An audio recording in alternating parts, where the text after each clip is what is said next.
जेबे जेबे विश्व पापर भारा बढ़ी थाए सेबे सेबे भगवान विष्णु अवतार ग्रहण करी पृथ्वी को पापी अत्याचार मुक्त करथांती।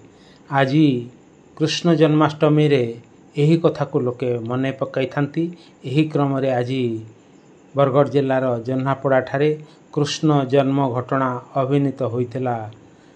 दुष्ट कंस वसुदेव देवकी को जेल रे रखी सेमानक 6 पुत्र को हत्या कर सारिथिला। अष्टम गर्भरे भगवान जन्म नहीं वसुदेव को निर्देश देथिले तांको मथुरा नहीं नंदगृह रे जन्मित कन्या को पालटाई आनिबाकू। वसुदेव को रास्ता रे उग्रसेन अटकाई थिवा बेले भगवान तांको दर्शन दे जीवार मार्ग सफा करथिले। से पालटाई आनिथिवा बिजुली कन्या को कंस हत्या कला बेले आकाश को उठी जाई बिजुली कन्या कंसर मृत्यु गोपरे बढ़ुथुबा कृष्णक हाथ रे हेबो बोली कहिथिले। आज ये घटना को अभिनय माध्यम रे जन्हापड़ा ग्राम रे प्रदर्शन करा जायतिला। एथिरे अलका तथा अनेक शिशु कलाकार को समेत वसुदेव उग्रसेन और प्रहरी भावे अशोक पुजारी बलिष्ठ प्रधान राम किशोर मुरली प्रमुख अभिनय करथिले। शिव किशोर प्रमुख सहयोग करथिले। ग्रामवासी माने अभिनय उपभोग करने सह भगवान कृष्ण को पूजा अर्चना करथिले। देखंतु एहार किछि दृश्य जनमुखरु वीरेंद्र कुमार पाणिग्राही। नमस्कार।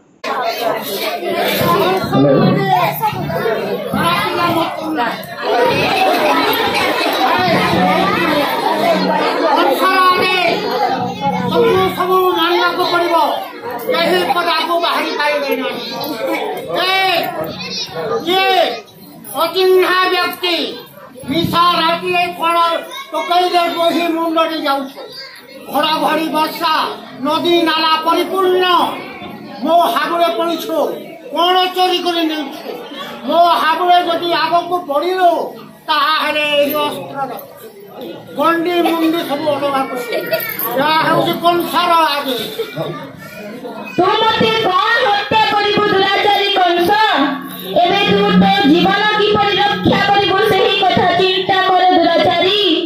माता देवकी और पिता वासुदेव की क्षति करिसंती जे तू तांको अंधकार कोठरी मधरे बंदी करी गोटी को परी गोटे पुत्र संतान हत्या करि चलीछु। केरे निर्दयी तू केरे कठोर मन तोर मने रख कंस विनाशकाली विपरीत बुद्धि तोर मृत्यु सन्निकट तते मारिब जिए बाल रूप जन्मी बसिए मो जोग रूपी जोग माया बिजुली कन्या मध्यम तते अंतिम चेतावनी देउछि पापी आत्मा तोर मृत्यु सन्निकट। आज अष्टमी तिथि रे एठारे उपस्थित भक्त वृंद परम प्रभु श्री कृष्ण का भक्ति पूत मन आराधना करंतु जेपरि अधर्मर अंत घटी धर्मर स्थापना हेबो।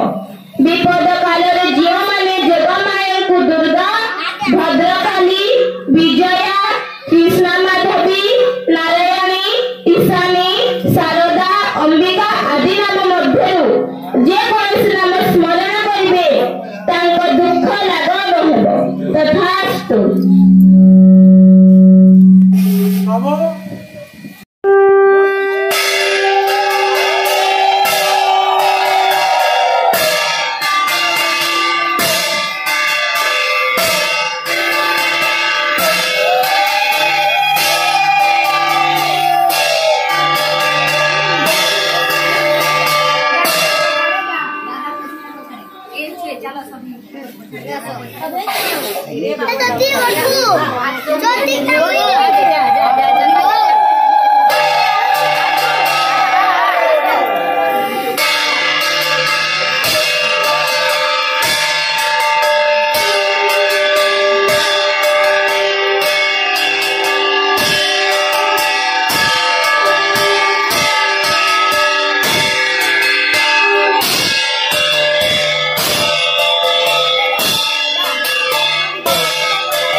Hello.